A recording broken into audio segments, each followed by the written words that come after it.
hustle and we grind. New York City, Albany, Rochester, Buffalo, you'll find a fusion of jazz and hip-hop.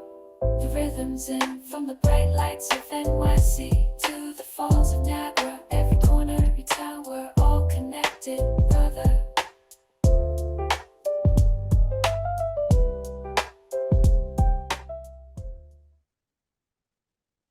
So welcome everyone to the New York Space Business Roundtable. I am super happy to welcome you to the second quarter series of events, and we're launching today with the topic of innovation. We're going to have a really robust conversation with folks who are leading innovation and folks who are going to tell us a little bit about what it means to be investing in innovation.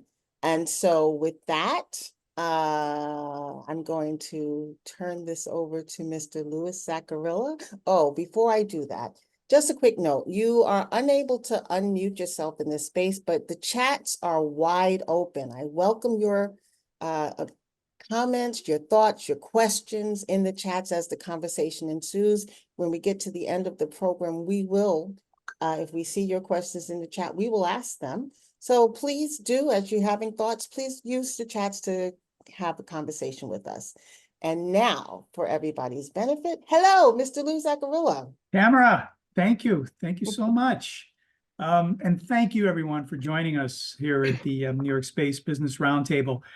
I do want to shout out those. So those of you who faithfully listen to us every month, that was a new bug that you saw leading us in. And that music is original music. That's our music. And it was written and created by our own Tamara Bond-Williams. And the video was put together by our friend Ari Yates. So good stuff. I feel like more important than I probably am. That was really nice work. And we are showing our own innovation up front here because we're going to be talking a lot about it today. Mark Twain, the great American writer, said famously, "I'm all for progress. It's change I don't like." But, I don't think he knew the space and satellite industry, which is changing constantly. But the question we're going to get at today is, do investors and the marketplace like what they see in the changing landscape of new materials, services, steps forward that are really unleashing what we think is a refreshing new wave of new companies and new ideas out to the new frontier? And for us at SSPI, are we making it a better satellite world here, in addition to doing the things we need to do as a species? So that's kind of the mega view of where we're going today.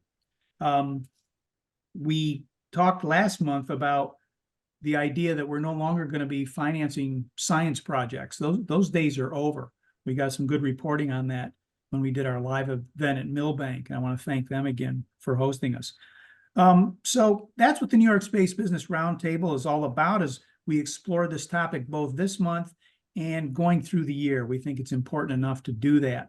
New materials, new ideas, another step forward. And I'm telling you, the panel we've put together today, I'm not just saying this. I think it's the best panel we've put together in a long, long time. We've got some real heavyweights here, and we thank them for joining us.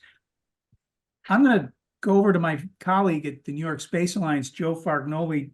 Joe, there's a lot we want to cover, but what do we want to really accomplish when we get to the end of this session today at 1:15 Eastern?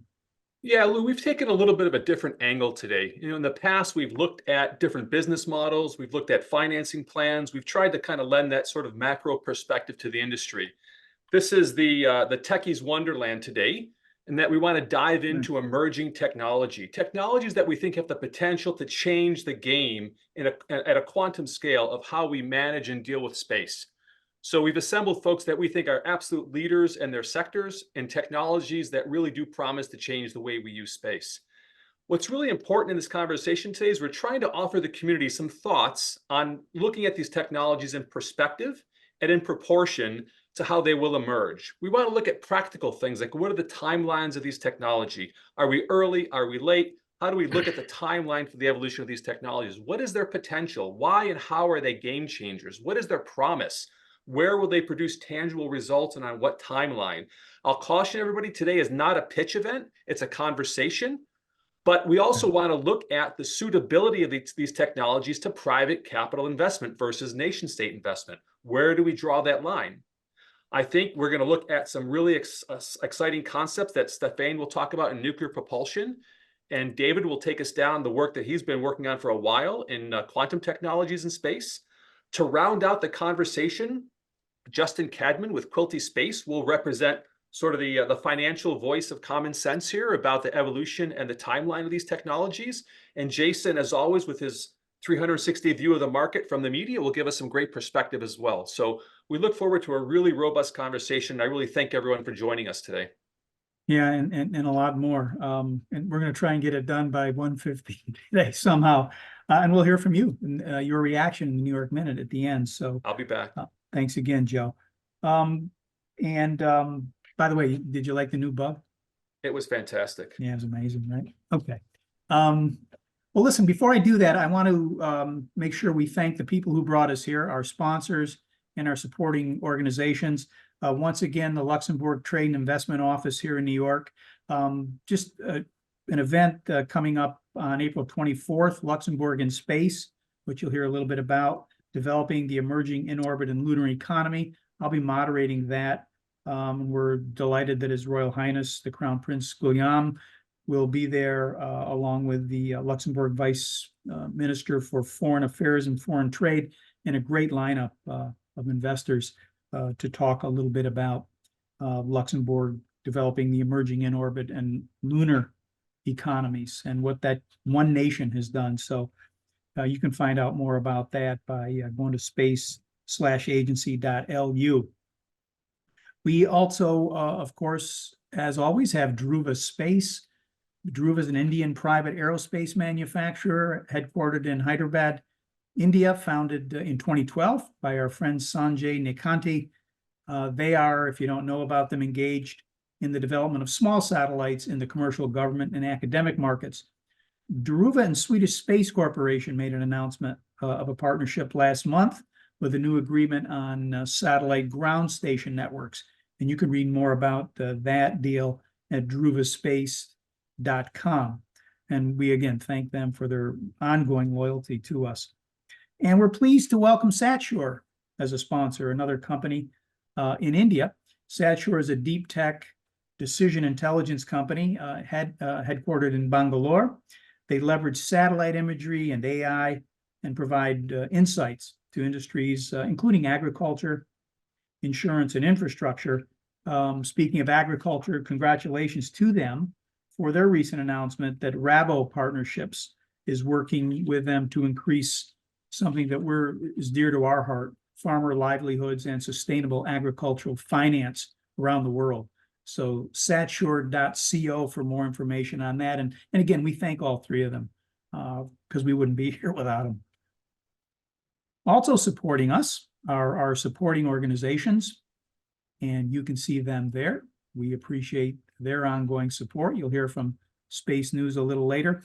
I did want to mention one of the supporting organizations, the New York Consortium for Space Technology, Innovation and Development. They're going to be having a couple of important events, which you should know about if you're looking to do some networking for money related to the DoD. Tamara, do we have any slides on that? I think we might. Yes, we do. Okay. Mhm. There's an event coming up on June 14th, and you can register for that. That's their inaugural Space Innovation Symposium, and that's going to be up at Cornell in Ithaca, New York, and you can register for that one now. And then there's a funding competition that's now open. The key dates there are for initial idea submission April 26th, and there's a final proposal due on June 6th. And there's about $500,000 in awards there. They're allocating between $10K and $100K to select 5 to 10 groundbreaking projects that are poised to transform defense space technology. And again, you can find out more by going to nyspacetech.com, and you'll get all the information that you need for that. So, oh, the other thing on that, Tamara, we just learned today that we're going to be doing a live event with them up in Cornell at the university on September 17th. We'll have a live New York Space Business Roundtable in Ithaca, New York. They'll be hosting it, and we'll have more details on that in future episodes of the Roundtable at sspi.org/events. And I'll tell you, when you go up there, believe it or not, you actually get this. And that's hopefully an incentive. Real New York pizza in Ithaca, New York. So I'm not kidding you. Wait till you get up there. And Derek Ettinger, the founder of Versus Space, has a brewery now in Geneva, New York, that he opened not far away. So we'll be doing some things with Derek. So that's that. Now, thank you again for your patience as we go through that. As we always do, we wanted to show you one of our Better Satellite World videos. And since today we're going to be talking about what satellites and new technology do, we wanted to kind of shoot down one of the things that satellites doesn't do. So with that, let's roll that video.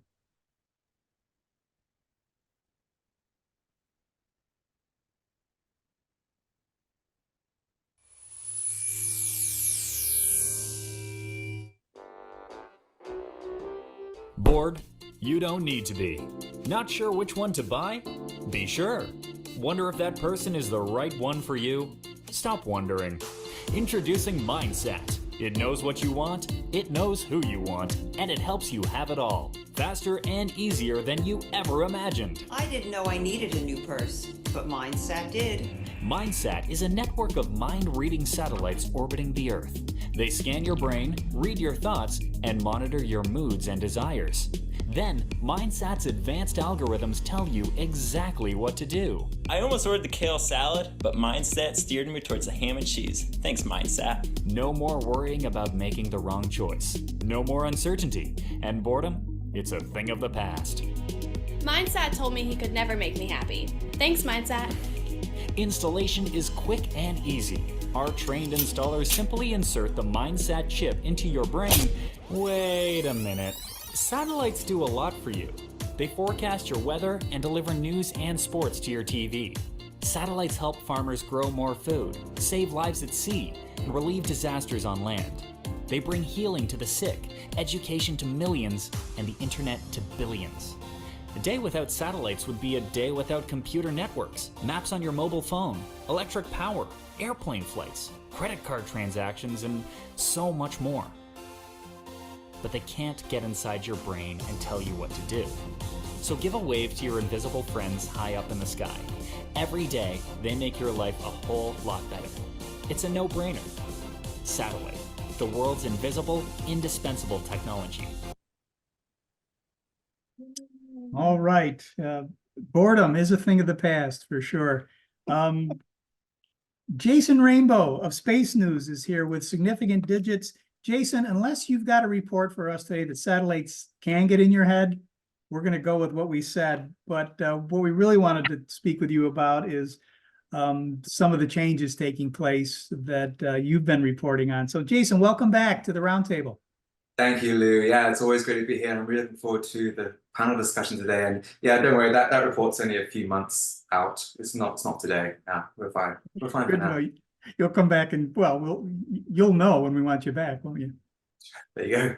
Yeah, so something that has been a long time coming in the industry and something I looked into recently for the Space News magazine is these standalone user terminals that are just now being released that are able to switch between satellites in geostationary and low Earth orbit. We've been seeing many moves in the space segment from satellite operators to provide multi-orbit connectivity for some time, either through acquisitions or partnerships, but the ground segment has historically been lagging behind here. Last month, though, Kymeta started shipping the first flat panel terminal capable of connecting across operational GEO and LEO satellite networks. It released a terminal called Osprey U8 HGL, which is ruggedized for military vehicles and is compatible with Eutelsat's GEO satellites and their OneWeb LEO constellation that Eutelsat recently acquired. Previously, if you wanted to connect to those GEO and LEO satellites, you had to have space for separate user terminals for each network, which can be prohibitive for mobile applications such as planes, boats, and land vehicles. Why is multi-orbit important? Well, LEO satellites can provide high-speed broadband at lower latency than spacecraft operating farther away in GEO. That's important for video calls, gaming, and working with new virtual tools and applications hosted in the cloud. Unlike their geostationary cousins, which are fixed along the equator, LEO satellites can also cover the poles, and that's important to keep planes connected, for instance, during international flights. But GEO satellites are still far better at delivering large amounts of capacity to high traffic areas like an airport, which is important for relieving congested hotspots. It's become increasingly important as the world becomes more connected overall. Medium Earth orbit satellites, meanwhile operate between GEO and LEO and offer kind of a compromise in performance. There are other hybrid flat panel multi-orbit user terminals that are coming out this year too, but it seems this market at the moment is pretty much limited to governments and airlines, and that's mainly because pricing is still a big barrier here to widespread adoption. Kymeta doesn't disclose prices, but I spoke to an analyst who said Osprey U8 HDL essentially costs more than $50,000, and still it appears to be the cheapest so far. So that limits the market to those with deep pockets and niche needs that can, justify buying a single expensive antenna versus two cheaper mono-orbit terminals. But costs will eventually come down, and I think it'll be interesting to see what other applications could come out as a result.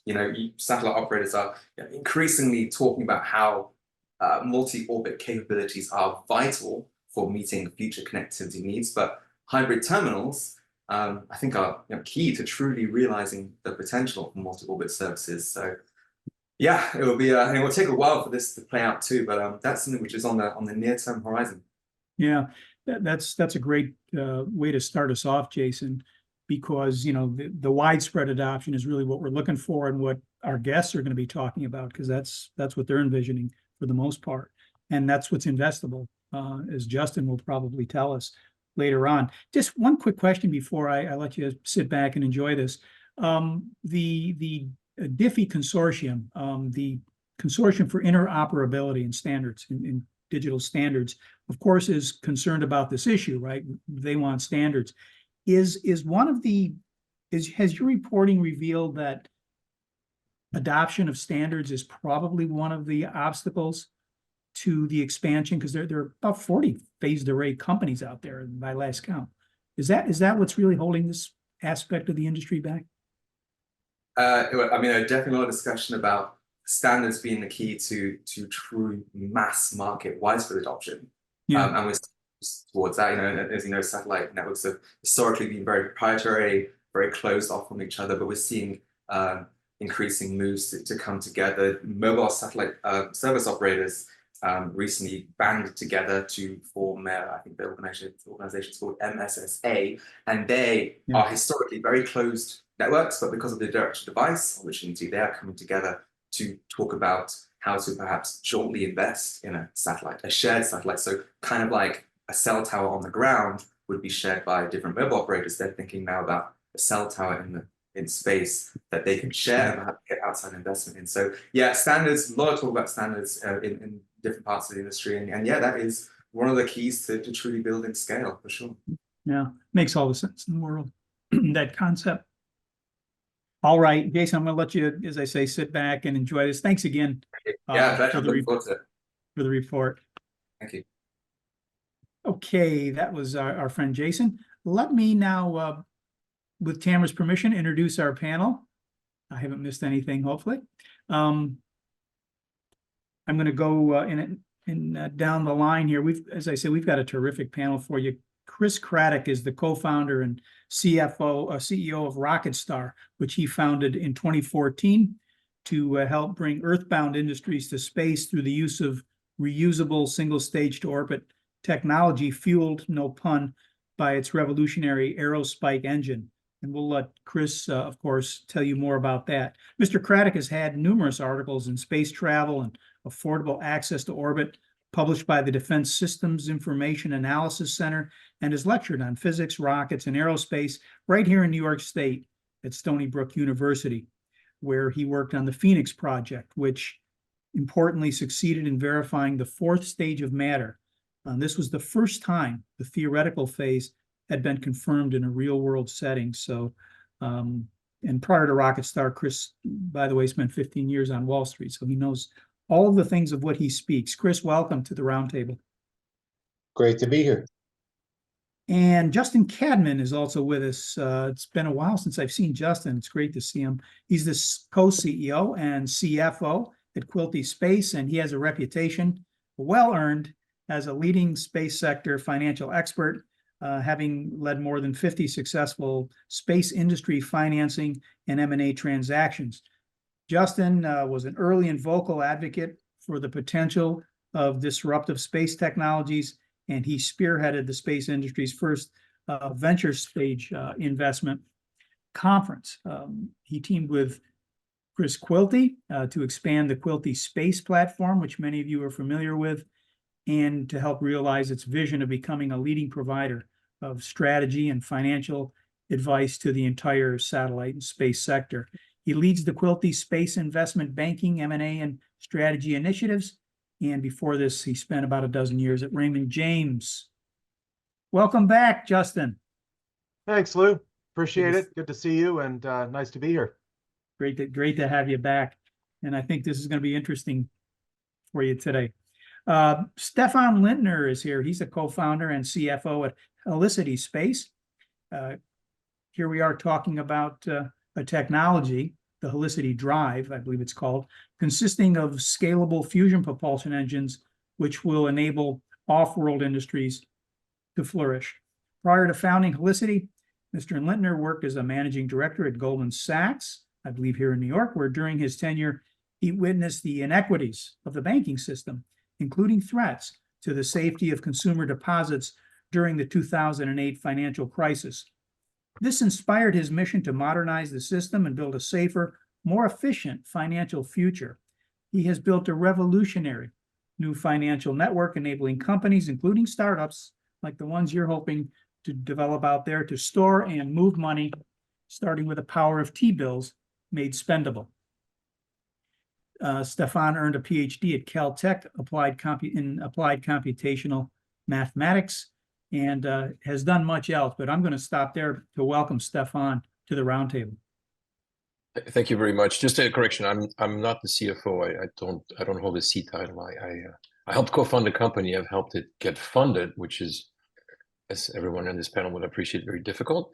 But my main role, and I'm primarily still running the bank that you were just describing. So I'm just a little correction for the slides. I don't hold any specific title here. I'm just a co-founder. I was asked quickly if I could be on today's panel. I'm very happy to be here and answer questions. But yeah, thank you for the correction. Correction noted. But do you want the job?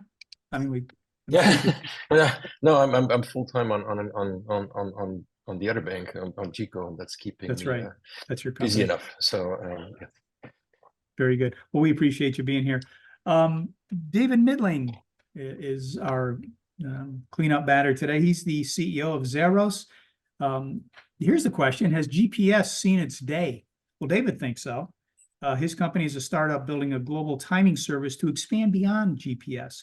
Mr. Mitlyng has 3 decades of experience in the space industry, including with Hughes Space, Orbital, Maxar, and Bridgecom. David has earned degrees in aeronautical engineering from Cal Poly, an MS in aeronautics and astronautics from Stanford University, and holds an MBA from the MIT Sloan School of Management. We're delighted to have David with us today. David, welcome. Thank you. It's my pleasure. Glad to be here. Well, let's start at the beginning with the questions for Chris, Stephane, and David. Reinvention and innovation are really at the core of what each of you are doing.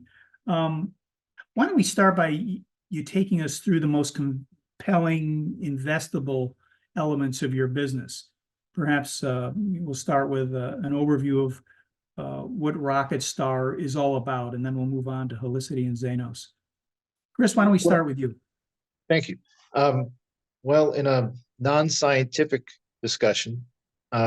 We put things up, we move them around, and we talk to them. So in terms of the most exciting and compelling of those items, I think it's our most recent, I don't want to say discovery, but collaboration that we just finished, where we added nuclear fusion to the exhaust of our base thruster for in-space transportation.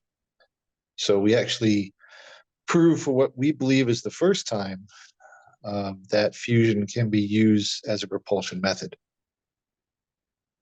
And just quickly again, and the audience probably knows this, but there are people out there who may not. Why is that so important to what we are trying to accomplish with commercial space? Well, from a simple numbers perspective, you take an electric thruster and drop fusion in it and turn it into the same properties as a chemical thruster.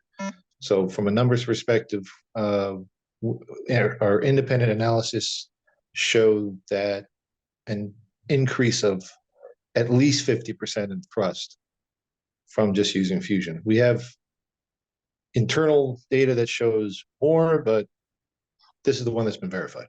Yep. So in my mind, that, you know, for practically no more weight and no more energy dispersal other than a few droplets of essentially water, you can now increase your way to change orbit, get to where you're going in a different manner that is akin to a chemical thruster move with the same weight and efficiency class as an electric thruster.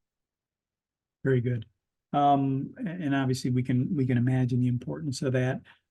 Stephane, you know, opening the solar system, right, for exploration, business, national security also requires powering tomorrow's vehicles, which seem to be coming faster than tomorrow.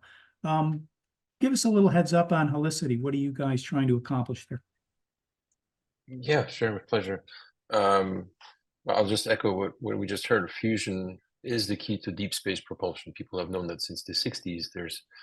When you go far in space, you need two things. You need high power and you need efficient fuel consumption. It's really expensive to bring fuel into space and then into orbit from Earth and then start flying deep into space. Right now, I mean, if you think of it, we're struggling to get to the moon. We haven't found a way to get people, bit large robots, forget even taking people to Mars and beyond. Elon is pushing really hard with the Starship, and we'll get there. And that's amazing because that will open so much already. But the travel times, if you're trying to go deeper in our solar system, forget even interstellar, to try to get to the asteroids and all the other resources we have out there, we don't have a good way to do that. And that's been a thorn in the space exploration since the 60s. We just don't have the right energy sources to get there. It's all about power and fuel consumption. And fusion has always been, nuclear fusion has always been the answer to that. People have known that. If you're a Star Trek or other show aficionado, they always talk about fusion. The question is, where is that today on the roadmap? I personally got involved here because our co-founder and chief scientist stumbled. We met at Caltech years ago, stumbled with his team on a new type of jets that can be merged and generate sparks of fusion during exhaust. And that really triggered for us and a number of our advisors at different levels of the government a real interest, because it was groundbreaking and changed the equation of what you could do with plasmas in space. And so it's I could talk more about why we thought this was investable, which is, I think, a big theme today, and the only reason I got involved. But really, it's about opening up deep space and using these the progress that have been made in the fusion world for the last 30 years, harnessing them in space first and trying to push cargo and cislunar and then towards Mars and the asteroids after that. Yeah, and we'll talk about why or why not it's investable, Stephane. But the other thing that I notice about your work, there's always this theme of what we call the better satellite world, right? I mean, you seem insistent that your business model is going to produce clean energy off-world and to preserve and protect the planet. So there's this element of protecting the species here as well. Is that central to your thinking as a business, or is that just something that's sort of a personal reflection of what you want to be involved with? I mean, I'll speak on the company's behalf. What's exciting about using clean propellant is that you don't have to stick tritium or plutonium or anything like this in the rocket. That may, if there's an accident, rockets can still from time to time blow up. You don't have suddenly a cloud of stuff falling on Earth. So that's what we're really excited that the fusion we're talking about is the standard one with deuterium. That's non-radioactive. In space, the reaction is nuclear and will generate, it's the same reaction you have in the sun. If you're not familiar with fusion, it's two atoms of hydrogens that you smash together and you produce helium. Extremely powerful reaction. In space, that frees up neutrons, and there is some radioactivity associated, but you're in space. You're not destroying trees, you're not damaging anything, you're just pushing a spaceship forward, delivering cargo to the next planet. So yes, for us that's really important. But the second part is, if you start opening space, and we're not the first ones to talk about this, is what people have said for years. I think Jeff Bezos has said it forever. Manufacture in space, do the dirty stuff out there, go get the minerals, go get the mining. There's no trees that you can destroy, which then keeps Earth clean and makes it a national heritage for humanity. So yes, we care a lot about that. That doesn't make it necessarily a very again, from an investable standpoint, it's not necessarily the business case to be made, but it certainly helps because we're not going to be producing bad things on Earth. Right, exactly. And we'll ask Justin about the investability of it. That's he's waiting in the bullpen on that. David, finally to you though. We're in a different area now. We're talking about maybe the extinction of GPS. Talk to us a little bit about why Xairos is heading in that direction. Yeah, well, GPS is, people probably don't know, this is a 50-year-old technology that is ripe for disruption, especially with what we're seeing in the news with the conflicts in Ukraine and Middle East. It's just trivially easy to jam. People don't realize the value of GPS, but we're focused on the time aspect of it. And we're all used to using GPS, location app gets us to where we need to go. But the majority of the $1.5 trillion of economic benefit provided by GPS is time. And time, isn't as interesting for us people, but our electronics, our networks, our financial transactions, power grids, everything electronic requires that timing signal from GPS. So we have novel quantum technologies. It's been demonstrated on orbit that we're ready to deploy to offer something that's about 3 orders of magnitude more accurate and infinitely more secure. And one of the other things I always like to highlight too, especially for the investor community, is our system can be hosted on other people's satellites, and we can then be commercially responsive and meet the needs of the enterprise timing users that need something that is more accurate, more secure, and provide a total system that meets their needs. So that's really what we're focused on. Yeah, and to date, how much penetration in our industry, the space and satellite industry, the communications sector, and so forth, the satellite communication sector, and so forth? You're saying as far as our technology, or just the need for GPS? Well, just the relationship that you have with those industries as a marketplace for you guys. Oh yeah, so I mean, first all about the bottle for us, like a lot of startups, is on the government side of things. So we've had Air Force, NASA, and Navy contracts.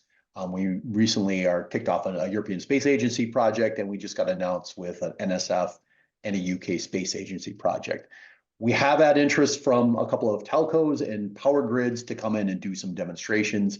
The nice thing about our technology is we can demonstrate it in free space and fiber applications in the near term while we're looking to launch our first commercially revenue generating satellite. Got it. Thank you.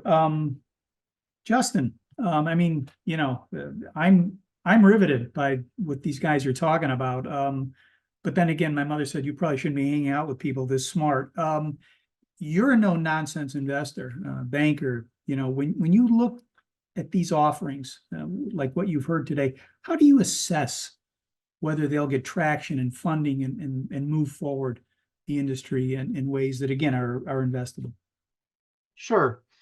Yeah, so just maybe to set kind of some context. So a lot of us were probably in Colorado Springs last week for Space Symposium, and one of the takeaways that I really came away with last week is that the traditional satellite industry is maturing, which is a good thing, right? What was maybe more interesting than that is with that occurring, and with things like Starship on the horizon, and with the growing national security threats that exist out there. There are entirely new vectors of the space economy that are starting to kind of open up and look like they're becoming real, and starting to manifest themselves in serious investing and serious activity. So if we're talking about ISAM, OSAM types of activities, or commercial space stations, cislunar, all of these things that probably would have barely gotten mention 5 to 10 years ago. They were some of the hot topics this year in a number of our meetings with defense primes and others. And so at the same time, to do these things successfully, new technologies are required if we really want to have this sort of cislunar economy, or space stations or whatnot. We're going to need new capabilities. And at the same time, if we're talking about, say, assured PNT and all of these types of things, there are new threats. The adversaries are coming up close behind us. So it's an exciting time to be in the industry and look at some of these new technologies, and to kind of circle back to your question. Yeah.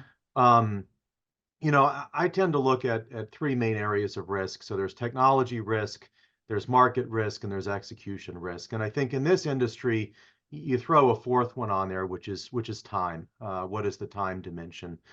So it really comes down to a particular investor's appetite around each of those risk areas, as well as what their time horizon looks like, their investment time horizon. So if we look at, say, launch companies or in-space propulsion companies, historically, right, it's taken kind of 5 to 10 years for those companies to go from launching the business to sort of starting to scale the business. So I don't think there's anything dramatically different. We are talking about some novel technologies here with the propulsion technologies today that we're discussing. But those are the types of time horizons that should you accept the certain level of technology, market, and execution risk, that I think one would start to think about for these propulsion companies today.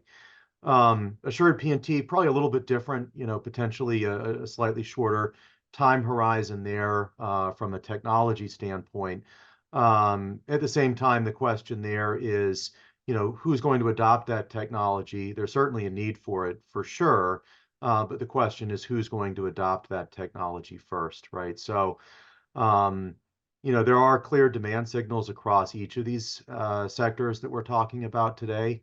So, for example, DIU has awarded some OTA contracts in sort of the nuclear arena over the last couple of years, and they and some of their compatriots are very interested in seeing progress around nuclear, including fusion-based technologies, given some of the advantages that were talked about earlier. So there's a demand signal, and I think if that technology reaches maturity in a certain time horizon, that people will be quite eager to adopt it for the types of mission profiles where it's most relevant. Swinging our attention over to assured PNT. Again, I actually think there's going to be very strong interest in these types of technologies. The one data point that we'll have to kind of work through there is the commercial space integration strategy. I was kind of a bit surprised, frankly, that one of the areas that was indicated as being sort of government driven there was PNT, which is a bit of a head scratcher given the challenges that we're having with the risk of GPS denied environments. But be that as it may, that is an area that we'll have to kind of work through as far as who's the customer first and how that adoption curve takes place. Yeah, just for definition, Justin, P&T for our audience is what? Position, navigation, and timing. Got it. Are we here again in a situation where the Defense Department, the national governments are going to have to be first movers in order for that sort of patient capital that you described to fulfill its mandate? I think they certainly need to have a seat at that table for sure. And when we look at demand signals, that there needs to be a demand signal from the government customer and most likely from the the DoD community. Yeah. I'm going to sort of move it now to the other guys again for a reaction. Chris, you have certainly spent time thinking about the commercial implications of this.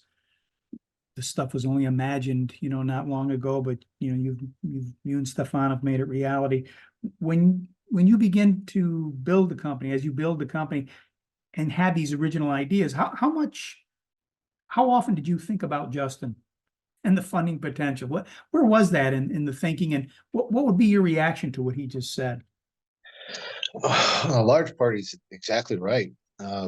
Build time on a lot of this hardware and development time was very difficult, and we had to find a way to absorb that cost, but also run a business. Because at the end of the day, we're not a science project. We're trying to create products that people didn't realize they always needed. So while the fusion development was happening, while the launch vehicle was being developed, we also developed software for actually alternative PNT, as well as anti-jamming, anti-spoofing, and also passive radar that can track hypersonics without them even knowing it. So all of that was immediately jumped on by the military. And while they do have a slow cycle of adoption, they chucked us enough to keep us alive as we're going through all this development, so that we could get to the next stage. Got it. Stephane, how about you? I mean, you kind of come out of that industry. When you hear Justin, I mean, do you think about Justin at night? I mean, I mean that in the nicest way possible, with regard to what you want to do at Helicity. Do I think about Justin at night? To share the answer. I don't know if we want that on tape, but I guess we got it. Yeah. Nice to meet you, Justin. We look what Helicity is attempting is nuclear fusion at large scale for large. Just one thing to be clear: the Helicity drives, even the smallest versions, are not going to be handheld. It's based on very serious physics here at Caltech, and in collaboration with a few other universities. It's for deep space travel. So there's a certain minimum size that these things will have, and commercially, to Justin's point, the technology, if we get there, it's not going to be ready for another 10 years at least, which in space for space cycles is actually pretty aggressive.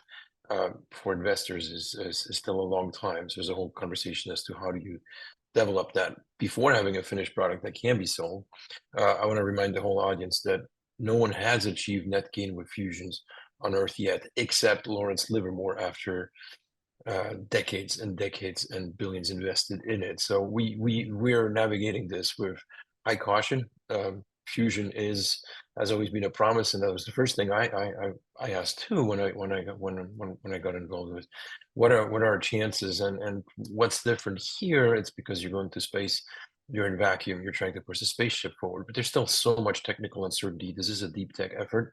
So the company Helicity is really just focused right now on demonstrating step by step with a smaller concept and then a larger concept, start flying components, demonstrating over 10 years that you can get to reliable fusion drives that will open up space travel to the next level.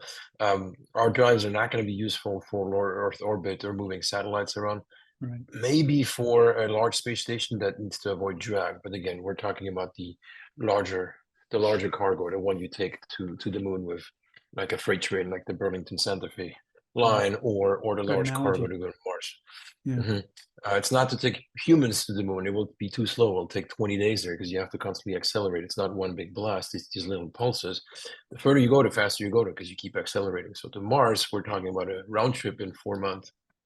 And I like to talk about round trips because normally when you send a chemical rocket, you have to wait for the orbits to line up. So if you've seen The Martian, you get a sense for that, right? 9 months to get there, and then you have to wait 2 years for NASA engineers to do all the math to try to get the gravity assist and all this. With a real fusion drives, you can avoid that. But there's so many big promises. Yes. At the same time, again, no commercial company has achieved fusion net gain at this point. There's been billions poured into it, so we all need to be very cautious yet about getting there. We have reasonable belief that we can get there. We're being cautious, working with the top scientists, but we'll be very excited when we get to our different milestones, so I'll leave it there. Yeah, that's incredible. What is the next milestone? Next milestone, we've built the concept. It's in Pasadena. That's where the team is. I'm not there very often. Again, Jico is in San Francisco, but there's a lab there. There's capital that's been raised, about $6 million worth. We have backing from players like Lockheed and Airbus, and there'll be larger facilities soon because we're gonna have to make the concept bigger. The team is mastering the physics right now, and then there'll be larger concepts. Probably in a year or two. That's exciting. And we'll get to fusion entrance. Hey, listen, they didn't think you could build a canal from New York to Buffalo either, right? They did it in 7 years. No engineers were on the job, so it can get done. And that's true. David, how have you avoided the science project label for Xairos? Because again, that's almost a kiss of death to a guy like Justin.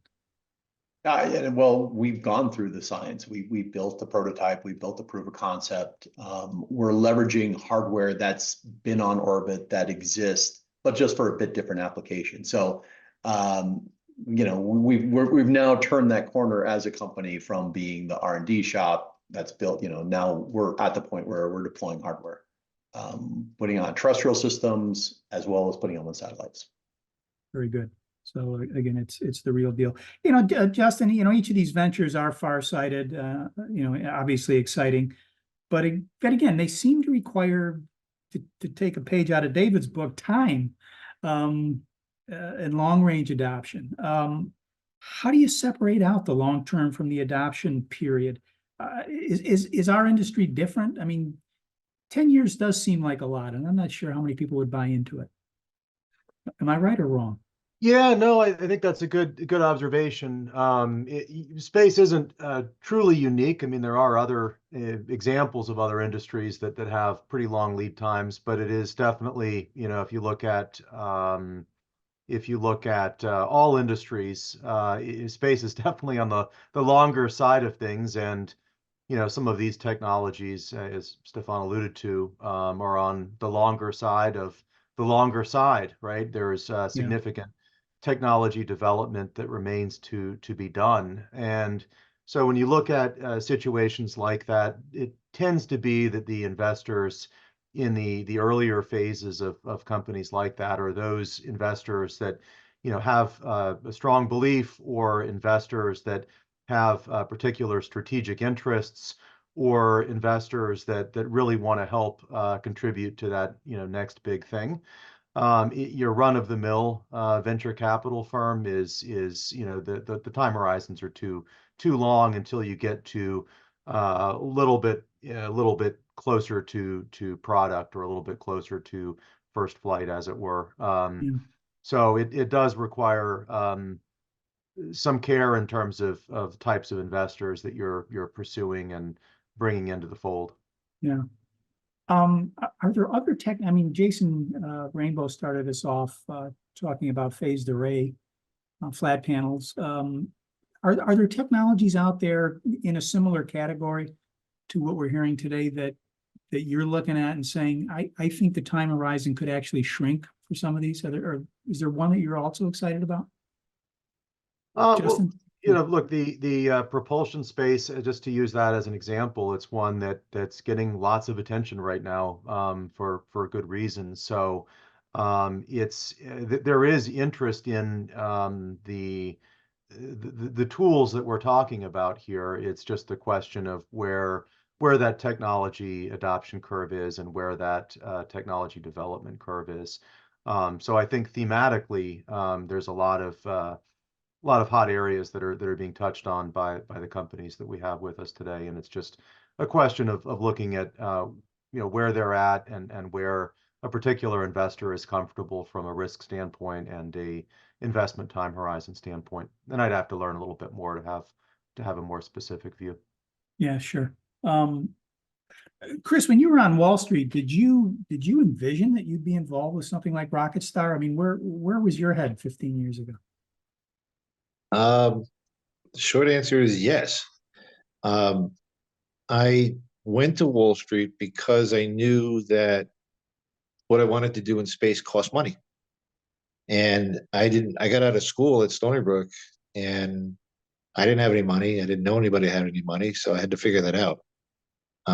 So that was the whole impetus for doing that. Yeah. So you've been thinking about space for a long time. Stephane, same with you? Are you someone who, like me, has been thinking about this stuff since they were 2 years old? I think you're on mute.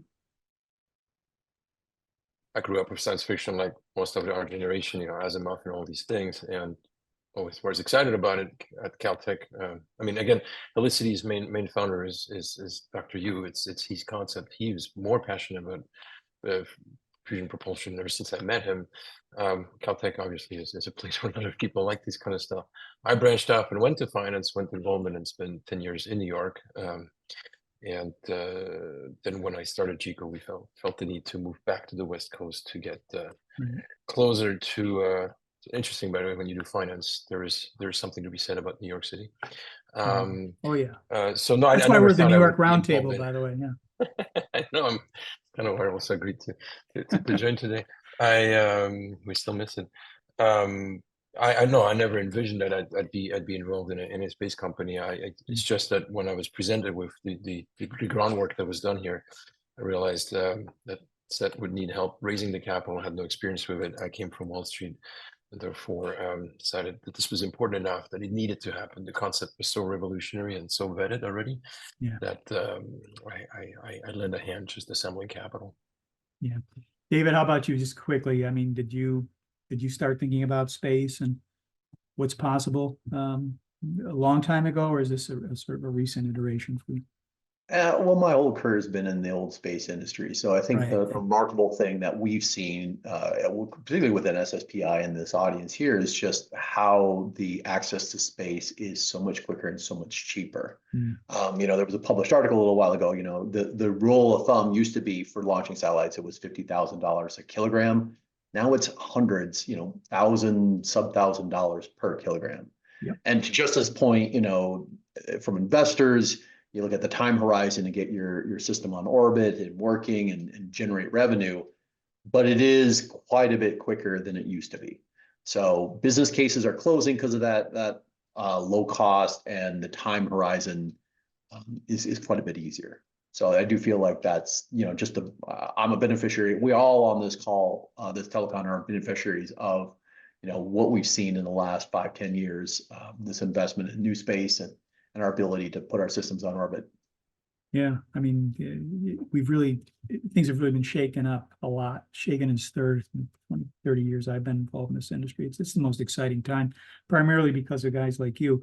We're at the end of this segment. Tamara, are there any questions from the audience that we need to have answered at this point, or do you have one? And then we'll move on to the New York Minute with Joe and then go back to these gentlemen. Well, I am not seeing questions from the audience. I actually had a question though. I know, but I mean, seriously, the technology is so over my head. I was sitting here trying to wrap my head around quantum clocks, but I want to come back to Stephane, apologies. Lockheed Martin Ventures made the investment into Helicity, and we're talking about this, the interesting challenge of articulating the investment value of these long-term short milestones, but a long-term to actually get to market or I guess market. Period. And I just wondered, is this the way to go, right? Is finding other companies already doing space, large companies like Lockheed Martin, to invest in companies, this the way to go? Is this the model that we should look for? It certainly is part of a strategy, right? These companies are potentially long-term customers. It's one thing to develop groundbreaking technology itself, and then there's another one about selling it and making it. Space is usually not something where you, especially today, where no one's flying to Mars, but even if you were, or the next missions that NASA would fly, it's not off the shelf, oh, I'm going to buy this engine, hook it up, and it's a standard thing. Usually the spacecrafts get designed with the engine almost as one thing. So there's the core capabilities of, say, fusion propulsion that will take 10 years to mature. And then there's the customers who will get the NASA contract, is certified for everything else around building a spacecraft. That's the Airbuses of the world, the SpaceXs of the world, the Blue Origins, and the Lockheeds. So you work with them, you already have basically your long-term customers line up with you, and they'll grow with you. They also have capability, access to government that a young startup may not have, and so there's a lot of benefits to teaming up with them. You also need venture capital backing, but that 10 years is not always the right horizon for a venture capitalist. Yeah. Family offices, though, people who really care about the disruption, you can syndicate and form your rounds, but the most dangerous thing is to raise too much too early, because then suddenly 2 raises in, you're selling this death valley, where you're still far from having a product. You've spent a lot, and you're kind of in between. So yeah, it's part of the strategy. We're very excited to have them with us. Yeah, well said. And that balance is really key. Well, thank you. We're done with this segment. I'd like to just bring in Joe Fargnoli again. Joe, it's time for the New York Minute. What's your reaction to what you heard today? Yeah, great conversation, first of all, and I thank everyone for participating. Justin really had an interesting statement. Having been at National Space Symposium last week, he's kind of humble. Justin was actually a panelist on one of the sessions.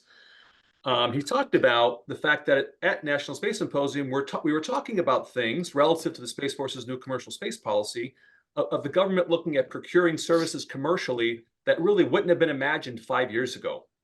And it's that 5-year gap that I want to keep in mind, because the technologies we're looking at today may seem far off, but I think that what used to be a 5-year gap may start shrinking to a 4-year, 3-year, 2-year, 1-year gap as things start accelerating, as David made reference to the reduction in launch costs.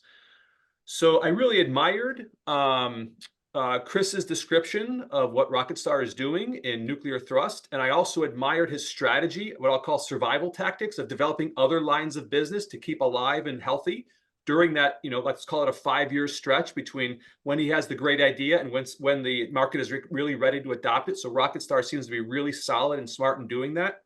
Thanks for presenting that, Chris. I personally knew of Helicity a number of years ago through a group that I'm associated with. And I'll admit, I thought it was way far off, but their tenacity and, Dr. Yu's brilliance and the support of people like Stephane, really has shown a very intelligent strategy for attracting big names like Lockheed and Airbus Ventures. And so, credit to them for really doing a good job of trying to cross this chasm. We'll see how far out it is, but they've got some good partners going with them. So it sounds like they're in a great spot. And I've known David for a number of years, brilliant entrepreneur, and one of these guys that just believes in something and goes for it. And I think his basic force of will has brought Xairos to a place where it's probably within shooting distance of being effective and successful. And for both, for all of these entrepreneurs, really hats off to them. Hats off to them for enduring that 5-year period of doing things when it may not be totally cool, but going through because they know that it's the right thing to do. They know this is what the industry is going to need. When no one else is supporting them, this is a resource this community has. This belief in humanity's future in space, propelled by individuals like this, is what makes this industry so great. And on top of that, guys like Justin, he could be out flipping bonds or doing real estate. He's dedicated his finance career to the space industry, to helping companies like these 3 navigate waters, helping industries evaluate what is the timeline, how much of a blind bet am I placing and when do I get to flip my money? in an environment that is, both blessed and contaminated by the lean startup methodology thought of the software world, where we expect things to flip in 18 months. And that's not always the case. We need guys like Justin to help create that perspective that some things are longer. And we need these entrepreneurs to find ways to stay alive and stay healthy and vibrant, across this spectrum.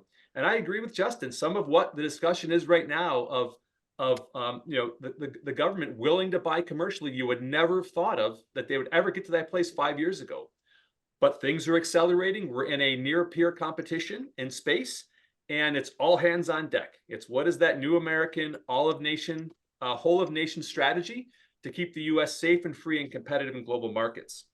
And lastly, there's a phrase from Jerry Maguire where he's at the Kinko's, and the guy behind the counter at Kinko's says to him, "That's how you become great. You hang it all out there." And if you want the exact reference, go to YouTube. I won't share that here. It's a family program, but that's how you become great. So David, Stephane, Chris, Justin, thank you guys very much for joining us today. Joe, you're pumped up. Thank you. Very good. And you're right. That is again, let's talk about our state, the canal, the Brooklyn Bridge, crazy ideas initially, right? When they were put on the board, if you read the history, they're fascinating, but ultimately indispensable. Do you sense that we're talking to indispensable technologies, pioneers who are going to be sort of de rigueur? It's going to be the common thing in 50 years. No, absolutely. I mean, to Stephane's point, that we will inhabit the greater solar system. It will take a different form of power. GPS has been proven to be extremely vulnerable. That and a range of other applications that David's company is working on, I think, are definitely going to come into prominence. And some of the propulsion of RocketStar, again, could be a game changer, if not in creating an absolute capability in shifting the cost brackets for achieving more maneuverability in space. Yeah. And it comes down to the belief of these entrepreneurs and guys like Justin, who are out there to help navigate the financial realities of it. Makes sense. Well, before we come back, a couple of closing. If I may, I just want to put one thing.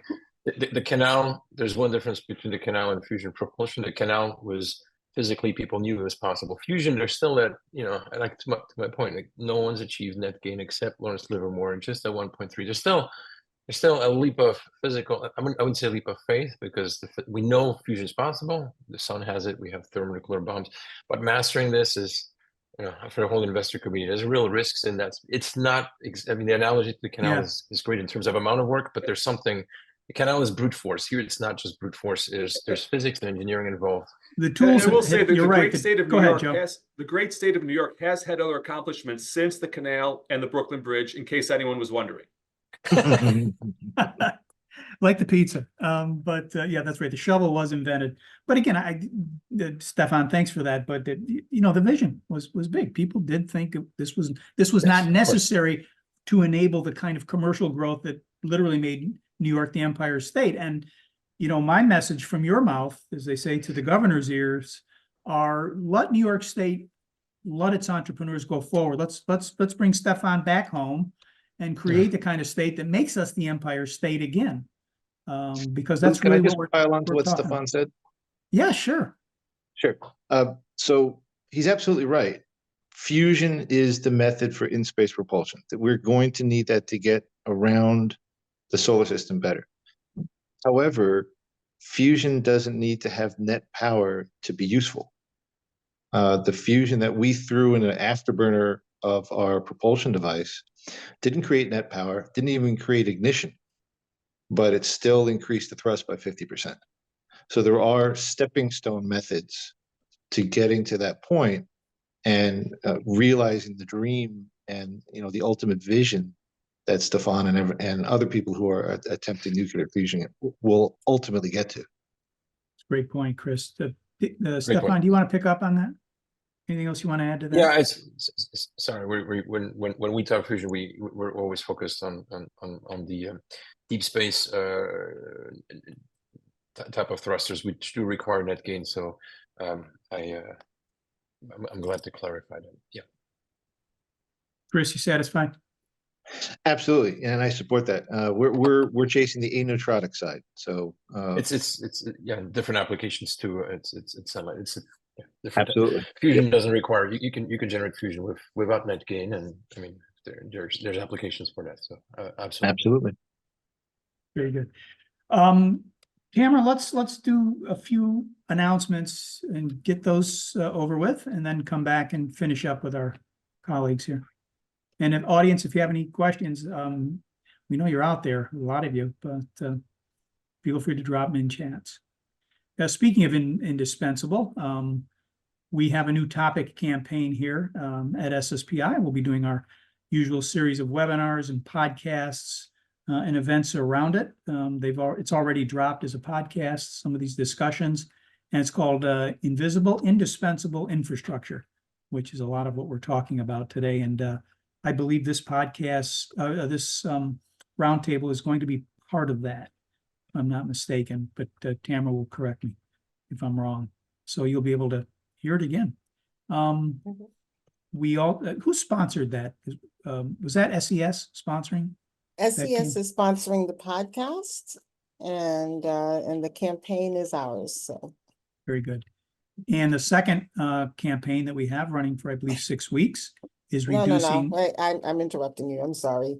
Yeah, the second campaign, I'm sorry. No, but it's important for me to say, the second campaign is running a little differently than our normal campaigns. It's actually running for the rest of the year. So throughout the year, you'll get little bits and snippets about how we reduce the risks of space. And particularly, we're looking at what are the new ideas. And the first podcast dropped on Monday. As Lou mentioned, the podcast for indispensable infrastructure, say that 3 times fast, launches next week, Monday. So, okay. Right. I've been recording those and I don't even know when they drop, but and if any of you want to sponsor those and gives visibility to your startup, your brand, your company, contact Tamara, because we do appreciate the people that support these. Tamara, you want to take us through the next slide, SSPI wise as an event? Yeah, next week, Thursday, we're going to be hearing again about interesting ways that space and satellite technologies are being used to augment or even supplant existing infrastructure needs. We're excited to have this opportunity to speak with women in the industry who are technical experts in their fields. And so that'll be happening next week, Thursday at 2 p.m. Eastern time. And you'll see that on the SSPI website and SSPI WISE website. It's virtual, so we hope you'll see you there. Very good. And then finally, we've got an event coming up from one of our sponsors, Luxembourg, on April 24th. This will be a good one. Luxembourg in space, as I mentioned at the outset, developing the emerging in-orbit and lunar economies. 2 incredible panels there with Redwire and Orbital Ventures and a whole host of other companies. And that's going to take place here in the city on the 24th. You can register for that. And I believe they can register on our website, Tamara, on our events page. It is on our events page. I think And the we can direct them? registration goes through, yes. Okay. And there is an awards dinner in the evening, which is taking place at the Metropolitan Club. But this event, I think we're going to have about 300 or 400 people there. And Kevansh Ergo from Luxembourg Trade and Investment Office, who many of you know, will answer any questions you have, and we're happy to put you in touch with him. I'm just honored to be able to moderate that one as well. Okay, let's go back in the 5 minutes we have to our conversations here. Joe, are you still with us? Do you have a question? One final question for the group? Well, I have lots of questions, but I want to leave it open to the to our guests if they'd like to ask any questions. Okay. Well, by the way, I noticed, Stephane, you said you'd be curious to hear what New York has to offer, since you're talking about Florida and California for your next phases. I mean, is that seriously you would like to come back to New York City or state? I mean, there are pros and cons. It's closer to Europe. We also have Airbus in the cap table. It's closer to DC. I mean, the company currently is actively thinking rationally about the best place for the next phase. So we'd be open to discussing it. California is pretty nice too, but it's overrated. But Yeah. We've got the Yankees, the Mets. Come on. It's going to fall into the ocean anyway, so. But you're right. They're all great places, and we will certainly put you in touch if New York City Economic Development Corp's not on today, or the state, Joe. We can certainly put them in touch with our colleagues over there. They typically listen in. So thank you for putting that out there, Stephane. Thank you. City's getting better and better. Justin, Joe, did you have a question? Nope. Pass it on. Okay. Justin, just again to comment on sort of the overview here. We are obviously in a new place in space, in commercial space. When you think about the investment climate, investments were down the last year and a half or two. We got that report last month over at Milbank, somewhat significantly. Do you see things picking up based on overall economic conditions in the finance markets, and what you're hearing today about the maturity of these operations? Yeah, I mean, I think it's kind of a bit of a reversion to the norm after 2021, beginning of 2022.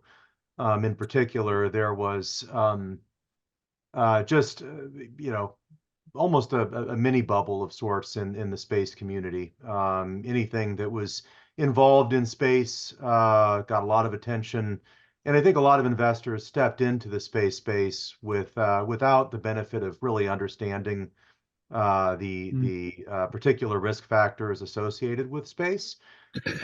So fast forward to where we sit today, I think there's a lot more education that has taken place. There is a bit of a more measured risk appetite, not just in the space investment community, but in investing at large. And I think that's reflected in sort of that downtick in the number of investments and the amount of investment financing that's been raised. Good point. David, we started with that Better Satellite World video called Mindset. Deliberately, we picked that just to, again, contradict some nightmares that people have that they don't need to have. But, as an entrepreneur, and given what you're trying to accomplish now with Xairos, is there a stereotype or something that you would like to contradict in terms of what you're trying to do with regard to the evolution of the product? Well, yeah, look, when I was kind of pitching the company a few years ago, definitely there wasn't this awareness that we need something to replace GPS. And I'd hear this directly from investors that, oh, no, GPS is good enough. And I think, what's going on in global events has taught us, no, GPS isn't good enough, and something's coming along to replace it. We think we have some interesting novel quantum technology. And by the way, anybody on this telecon here, we put together a white paper to describe our technology and how it would fit into a future, what we call a super GPS architecture. But this session here isn't the right place to talk about entanglement and how it works and so forth. But if anybody's curious, want to learn more, and then there's a long line of misconceptions about quantum, where it's at, the capability. We get confused a lot with quantum computing companies. We're not quantum computing. We're something that's much more mature. So, Okay. But yeah, those are kind of the key things, this understanding of quantum and really the value of GPS. Right. Why don't you just drop that into chat if you get a chance, yes. and then we've got about a minute left. I'm going Steph? to tell us that we have exactly 1 minute left. I would love that white paper, and Lou, over to you. I'm warning you. Okay, that's the 1 minute warning. Well, you know what, we'll kind of let it go there. But I want to thank Stephane, Justin, David, Chris, and Joe for making the time today. I mean, we really just scratched the surface of what we want to talk about, and so maybe we can do that again. But gentlemen, we really appreciate what you do. I think Joe said it for all of us. I mean, this is really moving the industry and the species to a better place. And I'm not being poetic, I'm being factual here. So keep up the good work and let us know if SSPI can help you. Camera, thank you. Thanks, everybody. Back to you. Thank you, everyone. you. So wonderful to have this conversation. See you next month. Take care, everybody.